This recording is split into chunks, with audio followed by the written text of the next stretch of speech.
À partir du XIe siècle, chaque année, des pèlerins en provenance de toute l'Europe se dirigent vers la Galice. On est loin là de la stèle dont tu m'as parlé? À la stèle de Gibraltar, le croisement des trois chemins. Oui. Je crois que dans 300-400 mètres, On n'est pas loin. on va y être. Donc c'est le croisement Quoi en fait? c'est le croisement de la voie du Puy-en-Velay. D'accord. C'est le GR65, c'est le plus connu. Ensuite, donc, il y a la voie de Tours, Paris, et la voie du Vézelay, la troisième.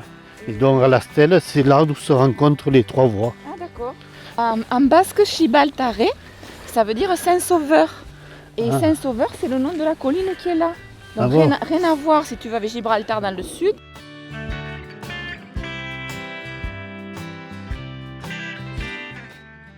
La Saint-Palais, donc c'est le chemin du Vézelay. La Ostabat, ça va direction Saint-Jean-Pied-de-Port. Bonjour. D'où venez-vous? De Vézelay. Ah, du Vézelay. Oui. Vous êtes parti il y a un mois à peu près? Oh, à peu près. Ouais. 5 semaines. Bon, ben Cinq nous on semaines. arrive de l'autre côté, De l'autre côté. du puits. On arrive du Puy-en-Velay. 5 semaines vous avez fait? Et nous avons démarré, nous, au pied de la cathédrale de Sainte-Foy, au Puy-en-Velay. Putain, mais il y en a d'autres là. Bonjour. Et vous venez de quel sentier, vous? Vous arrivez d'où? Saint-Jacques de Paris. Ah, de Paris. D'accord. Ça, c'est mon deuxième chemin. Le premier, c'était de Saint-Jean à Santiago, il y a 3 ans. Et en fait, je suis d'Australie. Le pèlerinage de Saint-Jacques-de-Compostelle est un grand pèlerinage de la chrétienté médiévale dont le but est d'atteindre le tombeau attribué à l'apôtre Saint Jacques le Majeur.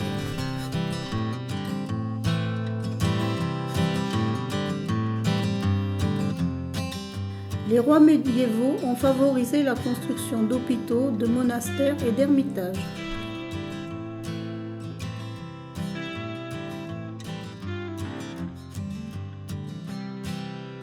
Ça fait 3 ans que je suis sur le chemin. Quand j'ai commencé, j'avais bien entendu parler qu'il y avait une addiction au chemin. Eh bien, j'y suis tombé dedans. Voilà. Et je ne le quitte plus et je suis très heureux.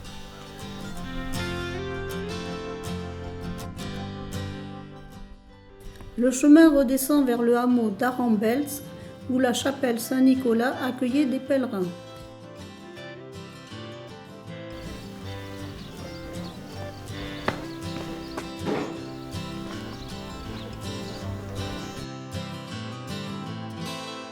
On s'étonne pour une chapelle paumée au milieu des champs que vous ayez une telle richesse, enfin une telle histoire, etc.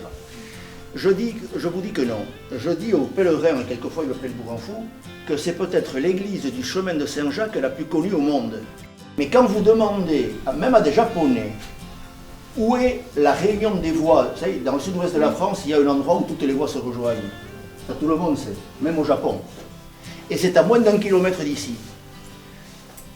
Donc ici, cette chapelle, ici, de Saint-Nicolas d'Arambels, elle n'est pas connue sous son nom, mais sous son symbole, parce que depuis la Réunion des Voies, qui est là, de l'autre côté de la colline, le premier bâtiment que l'on trouve, c'est ceci. La légende de Saint-Jacques a voulu, enfin, on l'a situé en Espagne. Pourquoi? Saint-Pierre étant à Rome et Saint-Jean ayant évangélisé l'Asie, ça on en est sûr, il fallait qu'il y ait le troisième des 3 principaux apôtres qui soit allé à l'ouest pour faire la symétrie. Donc, il fallait absolument que Saint-Jacques soit l'apôtre de l'Occident, si vous voulez. D'où l'histoire de la barque qui, quand on a coupé la tête à Saint-Jacques, on l'a mis dans une barque qui partit toute seule. Une barque en pierre, et quelquefois on vous dit d'ailleurs, qui a vogué sur la mer, est arrivé en Espagne. Donc il est revenu à Jérusalem, où il a été saisi par Hérode et il a été décapité. On situe l'Espagne comme un des lieux, donc avec l'histoire de la barque, où on a pu, après, enterrer Saint-Jacques. C'est peut-être d'ailleurs de là que vient le mot de Compostelle, hein, puisque ça peut être le chant de l'étoile, parce qu'il y a cette histoire-là de la comète de Halley, enfin probablement, qui s'est marquée dans le ciel et qui se serait arrêtée au-dessus de la tombe de Saint-Jacques pour dire que là il y avait quelque chose, mais le mot compostum en latin veut dire aussi lieu d'enterrement. on veut chercher Saint-Jacques. Donc on va se mettre en mouvement à travers toute l'Europe pour aller vers Saint-Jacques.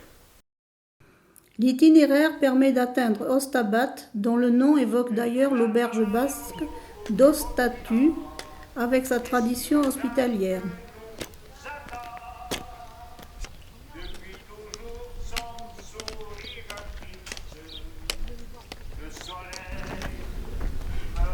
L'affluence des pèlerins de Compostelle au confluent des trois principales voies françaises laisse imaginer l'ambiance des auberges.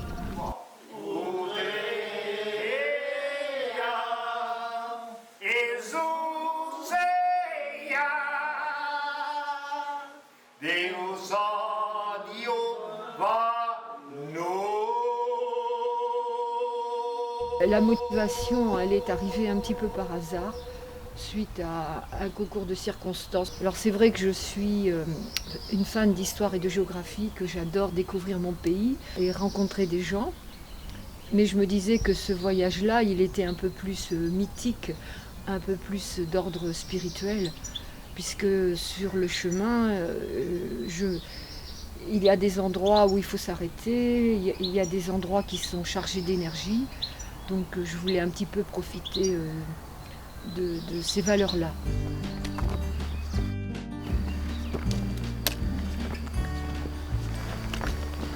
Les pèlerins quittent Ostabat de bon matin pour rejoindre Saint-Jean-Pied-de-Port, dernière escale en France.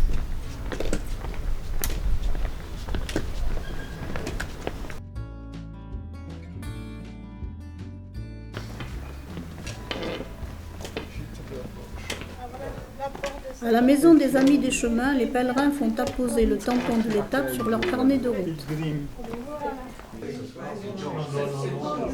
Puis on est à Saint-Jean-Pied-de-Port dans l'accueil des pèlerins, dans la rue de la Citadelle. C'est une association de pèlerins de Pyrénées-Aquitaine. Et puis nous, on sommes tous des bénévoles des pays différents, de la France, ici le Portugais, moi je viens de l'Allemagne. On a des expériences sur les chemins de pèlerinage et puis on aime bien de donner nos expériences aux gens qui commencent ici ou qui continuent par ici. Chaque jour, les dernières journées, il y avait plus que 250 pèlerins par jour et de tous les pays différents, de la France bien sûr, Espagne ici. Mais il y a aussi des autres qui viennent de l'Allemagne et de Pologne et qui ont déjà 1000 km ou plus dans les pieds. Il y a pas mal qui ont une rupture dans leur vie, par exemple la retraite, qui commence vraiment une nouvelle vie. Ou peut-être aussi les jeunes avant de commencer leur job, ou moyen âge pour un changement de job pour avoir un temps libre, pour respirer, pour sortir de leur moulin et pour avoir les idées pour leur futur. Ça on trouve souvent. Alors très important pour chaque pèlerin, c'est le crédential de pèlerin. Et ici c'est fait des Amis du chemin de Saint-Jacques, Pyrénées-Aquitaine, mais il y a plusieurs formes. Et après, chaque journée, il est obligé d'avoir son tampon. Alors ici, c'est les premiers tampons, c'est un moment important pour les pèlerins. On fait le tampon et quand il arrivera à Santiago, ça sera rempli, même peut-être des deux côtés. Et puis le dernier tampon, ça sera à Saint-Jacques.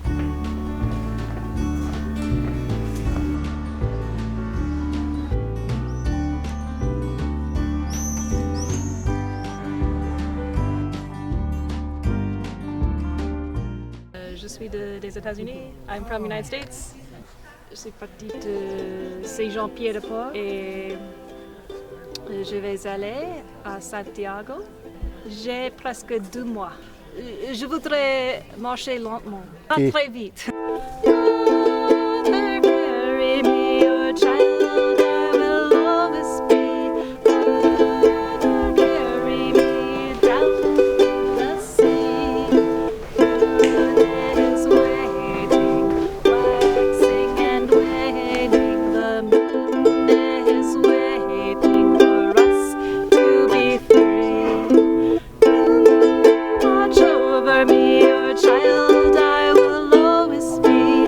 Allez, salut. On profite. Comme ça, On se voit dans un mois. à peu près. Hein, le temps qu'on arrive à Santiago. Et on se revoit dans un mois. D'accord, avec plaisir. Pour certains, à Roncevaux, ce sera la fin du premier épisode. Pour d'autres, le grand départ jusqu'en Galice.